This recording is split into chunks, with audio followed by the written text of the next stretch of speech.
We draw our power from the infinite ocean of the mind, where all manner of things can be conceived. Heed the lessons of our time. The forms of water may move the land itself and hold captive the fires within. Deep devourer, concealed in dark home, shrouded, it becomes all, seeks all.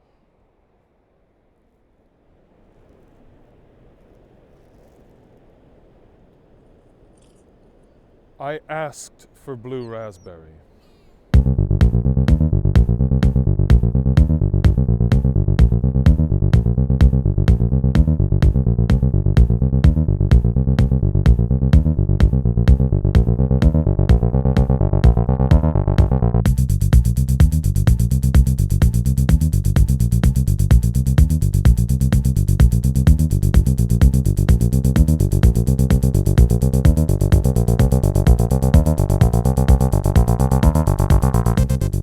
Gerard, we're here in Atlantic City, and the topic of the day is greed. Greed, wow. Now, how would you define greed as it pertains to Magic? Probably playing like something like 14 lands in your draft deck, or playing 5 colors when you really don't have any mana fixing. So, Andrew, how would you define the concept of greed in Magic? I would say that it's being aggressive enough to make sure you give yourself a chance to win. Like, you don't want to play so conservatively that you just lose slowly. Where do you as a player fall on the greedy to safe conservative spectrum? I definitely err on the side of being more consistent. I tend to think like if you can build a 2-color deck versus a 3-color deck, you know, I'll usually be able to find enough cards that I like in the 2-color build, and just if I can avoid that 1 out of 10 games getting mana screwed, that's well worth it for me. Some players, I guess who play more conservatively, right? Maybe they just want a 2-color deck instead of a 5-color deck. Are you just ready to stomp over them in a given match? I mean, well, if you draw good, yeah. If you're greedy and it works out, you're going to win. How would you define greed when it comes to the choice of whether to keep your opening 7 cards or to mulligan? That's not greed, that's math. I think that's math and that's bravery, right? I think most people who don't keep their 7 when they think about it 3 seconds, Z says if you even think about it, you have to toss. Tell me if this is true. I don't know. It's just a rumor.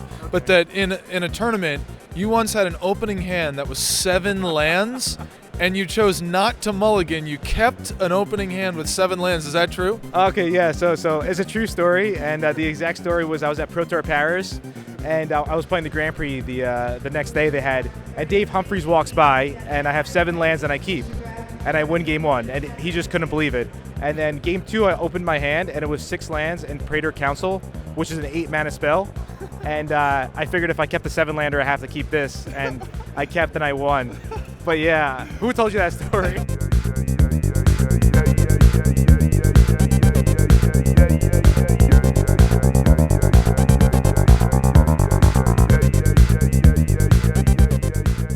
It's not often you meet a Magic collector who is so enthusiastic about a single card as Josh is here. Josh, you're an aficionado of the giant shark. Of the giant shark, yes. Yeah. From the dark. Yeah. How many giant sharks do you think you own? Upwards of 300. Okay, so what drove you to collect a single card, multiple copies of it that was released in like 1994 or something? Why are you so obsessed with the giant shark? Well, I stumbled upon it looking through binders at the local store that I go to, and I thought it was a cool card, and my buddy, who's sitting over there, gave me my first giant shark, and it was Italian, so I thought it was cool, and I wanted to collect them because they look awesome. What's giant shark in Italian? Squalo gigante.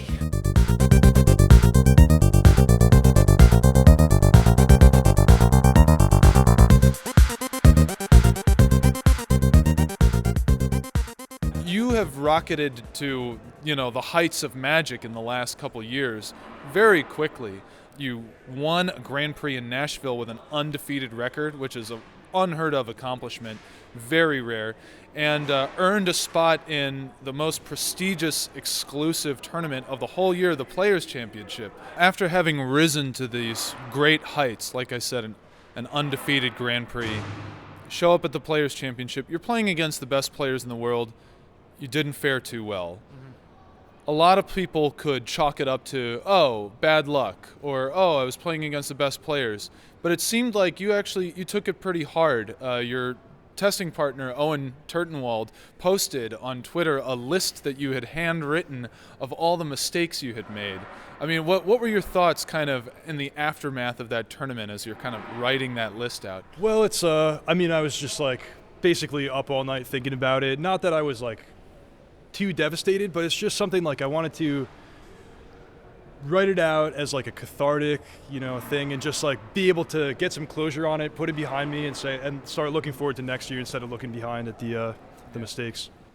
And it seems that you've had a great bounce back, since then. Thanks. Your Grand Prix top 8s recently, your win at the Star City Games Invitational. Didn't take you long to bounce back.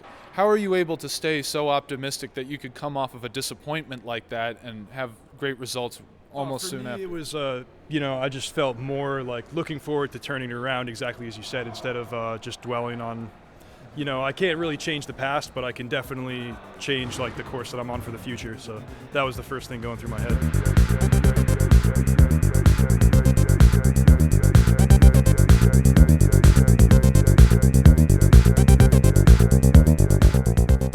I'm here with Zac Hill, who designed cards for Wizards of the Coast for several years, but you've recently retired from that noble profession, and now you're back in the tournament scene. So how does it feel to be back? It feels really good to be back. I mean, one of the drawbacks of working at Wizards, for all the amazing things about it, and it is mostly amazing, is that we're all competitive players. We all got our background in the competitive scene and development, and we're all kind of have that hunger to get back out and play with people. Especially, we want to test what we do in the real world. So it just feels so good to be back out in the trenches and kind of unleashed and able to kind of do some battle again. So you're playing a very aggressive red and black deck. Are there any cards in your deck that you actually designed? There's actually a lot of them. So one of the reasons I played the deck is it has a lot of my favorite cards. I designed Gravecrawler, I designed Thundermaw Hellkite, I designed a lot of the cards in the deck. They're some of my favorites ever.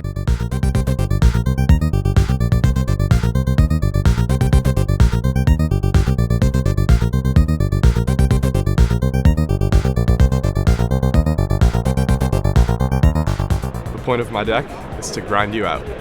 My deck uses enchantments to make a giant hexproof monster. Being good in all formats. I win the die roll and I light them on fire. Linger the souls, walk the plains. Avoid interaction. Ramp, life gain, broken creatures. I ping all the things. Pedal to the metal.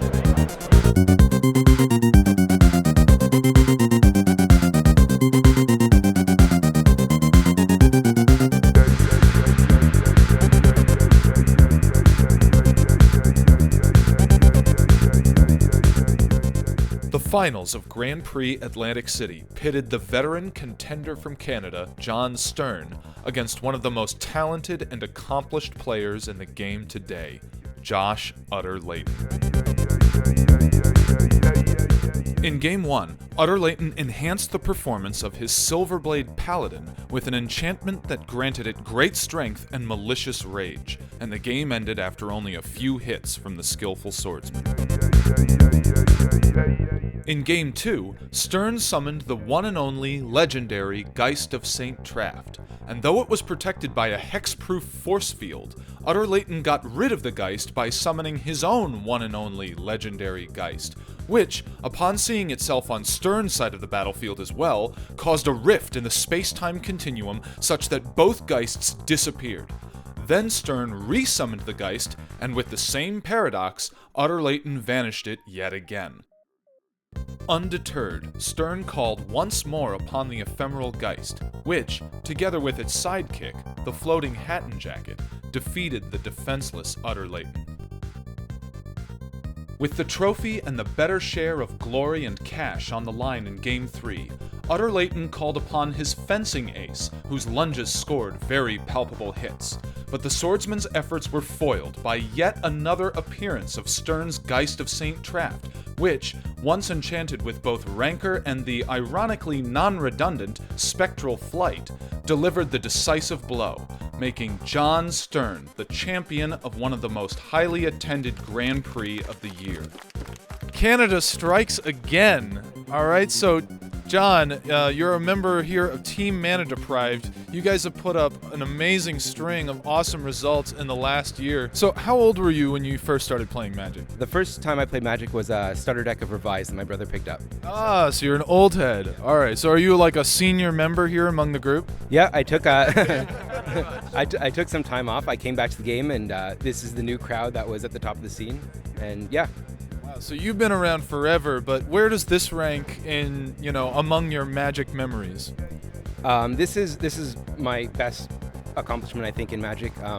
You really have to win the tournament to feel like everything went right. So I have a few other results, but this is the one that, is the most important. Congratulations, John Stern, the winner of Grand Prix Atlantic City.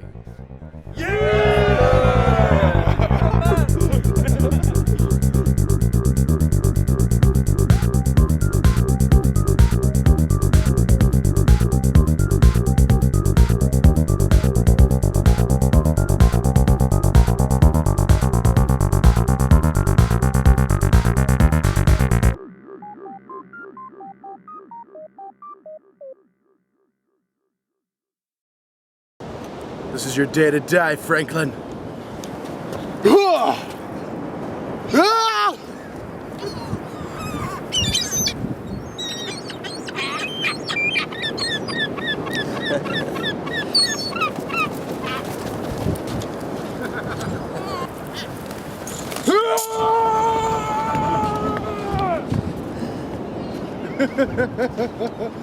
Singles are the most fun thing ever.